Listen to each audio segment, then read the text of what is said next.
Good afternoon, everybody. Thank you very much for your patience and a warm welcome to everybody. This is the pre-match press conference for Canada and Jamaica at the DTM in Toronto. We're joined by three members of the staff of the senior national team. To my immediate right, we have our assistant coach, also Maron Gordon, assistant and the head coach, Halverson. Before we open the floor questions, we'll start with Coach Halverson, who will give a brief about how training today and arriving here in Canada with the rest of the boys. Yeah, we reached here late last night. It was a long journey from Bay. We started the journey in Jamaica. I think it was about 14 hours for us to get to our hotel yesterday. So considering that, and it was a must, it was two, considering that the training moment was quite clean.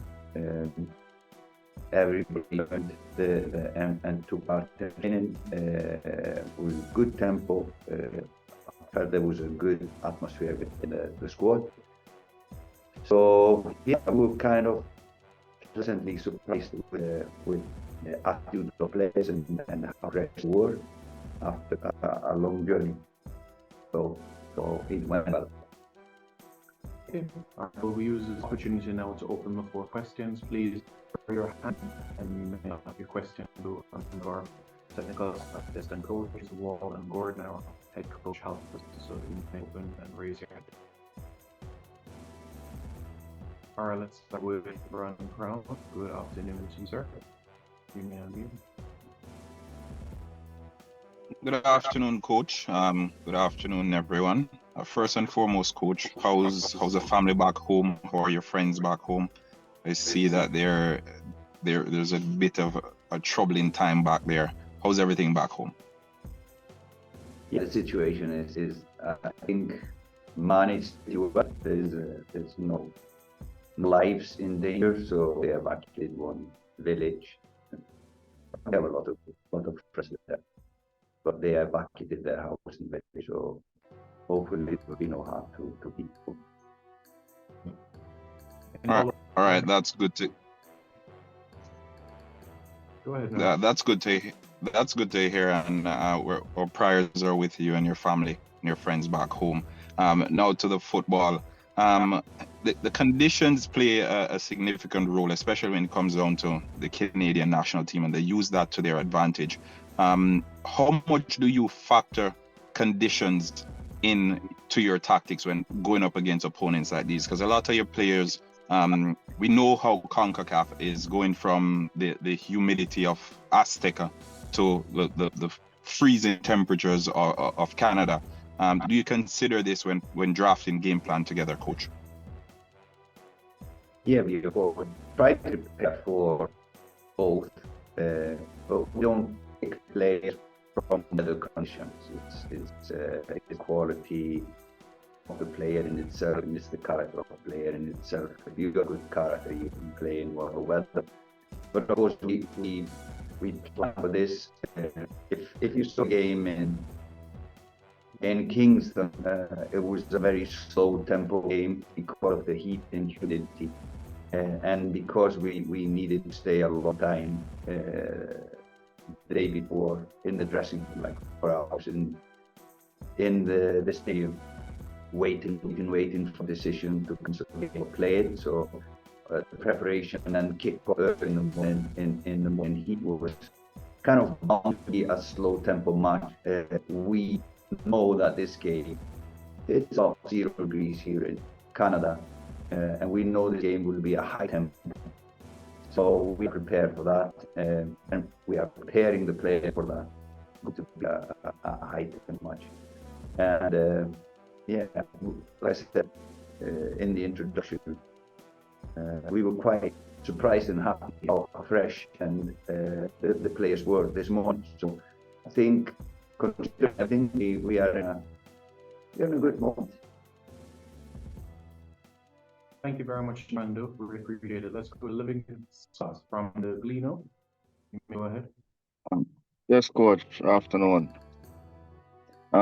Just wondering, Coach, in terms of player, Mikel will be out I'm assuming at least same thing for Demario. In attack, concern about we also know Leon has been under some pressure from the local public. But any concern about the attack going into tomorrow's game?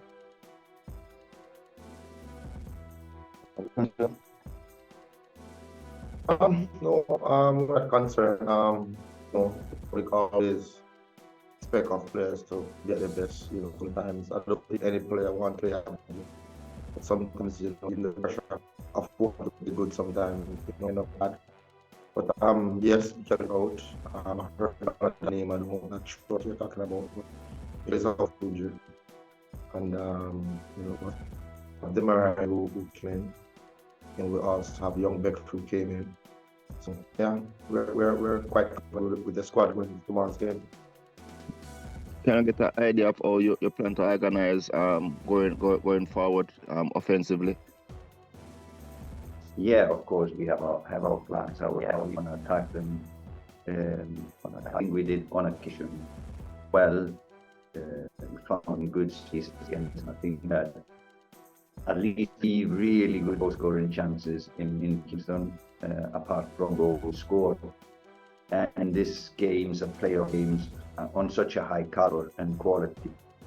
You cannot expect to have 10 goals per chance. So we have to be a little bit more clinical finishing out our goal scoring. We need to go, need to go. So we need to be brave, but we also need to be smart when going forward.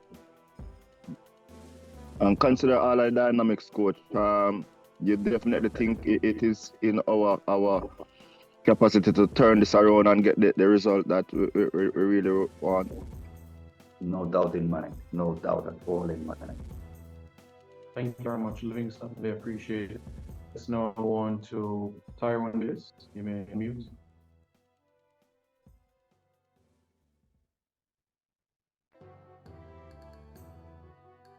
Yes.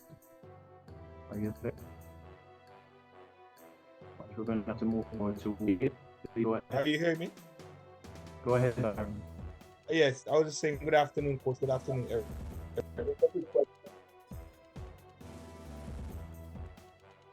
Sorry, Tiga, but you're always very distorted at this point in time. We're trying to ask you to cut that so that we can be able to accommodate someone else. And so, Wade, your hand up. You may proceed with your question.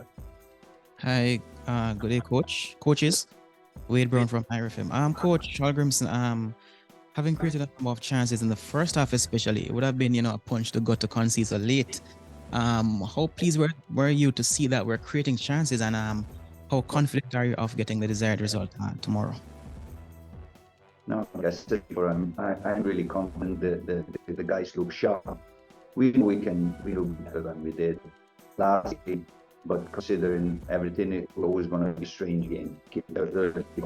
Like I said before. Really pleased that we created a lot of chances. Well, not a lot of chances, you cannot expect that, but and then losing totally the first half, it also a blow to our approach to the game. So needed to adapt and kind of improvise early in the game. So yeah, I think they did quite well considering everything, especially defending Ghana. We didn't give them a lot of scoring chances, and really to keep on doing that here tomorrow in Ghana. Any follow-up with it? No, that's it. Thanks. All right, thank you very much. Appreciate it. We have time to accommodate more questions. Those individuals in their hand. We appreciate that we're able to get quite a bit from Main Street. So, last time you can go ahead with one question, and we'll also have Mr. Bruce at time. All right. Norando again, as Simon alluded.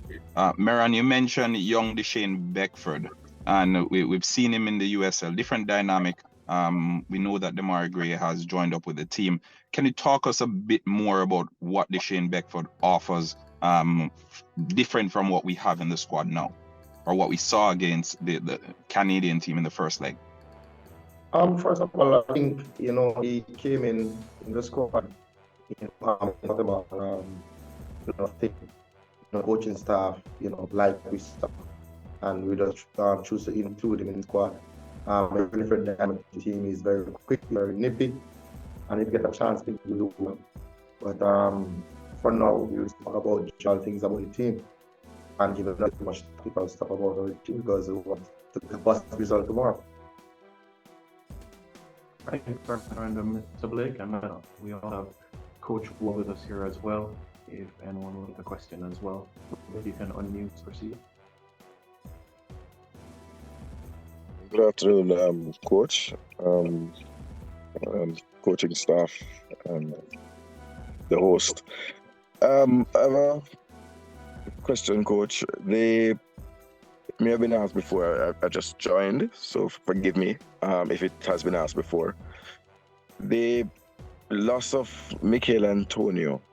How will that be compensated for, or is it a devastating blow as we look for a 2-0 victory to put us in play for qualification? That's the first question, and based on that, I may have a follow-up. That's it. And then we answer. So we will talk about is it the blow to lose? Well, Mick is always an important figure in our team, but within the squad that we have alternative ways of dealing with that, and we're not just have to think on seat in our pants and come up with something. So it's more adapt to that, and the fact that we got pluses on other stuff, so it means a different type of dynamic than having Mick on the pitch, which I think we can adapt. I think all teams would miss Mikel Antonio, without a doubt. But it gives us also an advantage that they will not know what is coming. Will we use a different kind of player, or will we use a similar kind of player? So I think it can give us an advantage. Every team, every national team would miss a player like Mikel Antonio put on. And with that being said, just a quick follow-up, Coach. The replacement option that you went with to have both Shamar Nicholson and Travante up front, were you happy with the results that yielded, and is that a possible solution? And at the back, are you seeking to tidy up on some of the individual mistakes or missteps that we saw in the center of the back line? Actually, I would start with the defensive domain. Actually, I would disagree with you. I think we did well at the back against Canada. In this heat, you lose at some point focus, and we did that maybe 4 or 5 times in the game. And it was a different person, but not unexpected that sometimes you would open again, especially when it got to the end of it. But we've talked about those things that we want to correct at the back. And it's not about person, but it's just sharpening up some tactical things. For the beginning. Yeah. No, we were talking this morning about, and after the game, we were talking about our changes. At this stage, early on in the first half, we weren't quite good. At the time, Mick went off. So we opted to go for a like player at the stage to continue. Not the same when we went in the first 20 minutes. Is it the correct? Like when our coach takes a decision to make a change early in the game, and that was our thought. Let's go like. And Trivante is he's a really good, powerful striker who can run in behind, etc. But again, he hasn't played in games at this level, so it was a chance to. And then later in the game, we gained against some tactical and took him off and tried to spin us. Thank you, Mr. Lake. I think we can have a final question. Just want to ask the coach, basically, how how he views the Canada team at this point in time, and basically what are your plans to try and overcome them for this second leg? Yeah, I'm going to give that Canada question to John. It's his job to go in depth in Canada, and then we can get that. Perspective on Canada, the optic double flanks, on what they have alternated in the recent games, more how they are structurally and actually their core and what they're now doing was not unexpected. And more about, is it always about nullifying the opponent, or is it find a way to play with it and work it against? It's almost that kind of thing we have. But overall, how we executed the game plan and we were in game one, we're overall pretty pleased. But going into, there are things that we can exploit much more and like take advantage of in an even better way in this upcoming game, of course. So for me, I look forward to that and how we can make win not just the expected goal, but actually win in terms of the actual goals too. Yeah, they would probably be pretty confident with it, with 2-1 advantage against us. Going to the home field, will have in celebration case, so they don't lose a lot of games, so they are probably pretty confident. I would say just to overcome them is not concede. They are a really good transition team, probably one best here in CONCACAF in transition. So we have to work to be open when we lose possession, pitch our attacks. We need to deny them of space and the ability to go fast and attack fast. And these creative players we need to be aware not to lose our doers when we was them. I think we did that pretty good. Aaron, anything supplements or coaches style? I think all in all, I think we had a very tactical game last time. Technical mistakes cost us a game. But I think the boys, was really present in terms of what they want this morning, and this was very good. Team cardio was good. Team spirit was good. Intensity and training was good. They look focused. They look happy together. And I think we're just making a very couple team in the near future.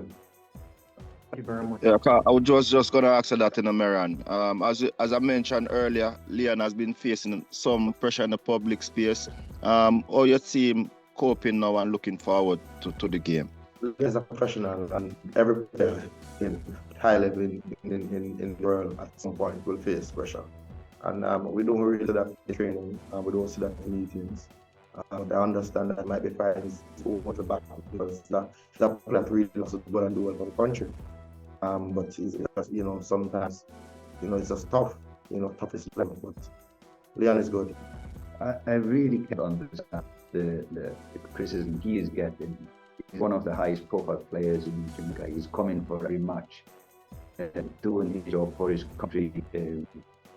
He's probably one of our most creative players. And yeah, he's given everything he can, but he's in a lot of. I just don't understand the criticism he is. He needs to listen to when he is coming here every match, give everything he can. So support these players. They are trying their best. Support them, show them love, and support them so we can do what we need to do.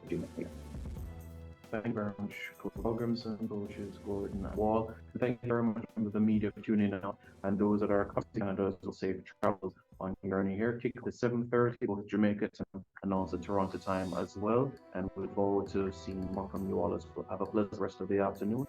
Take care.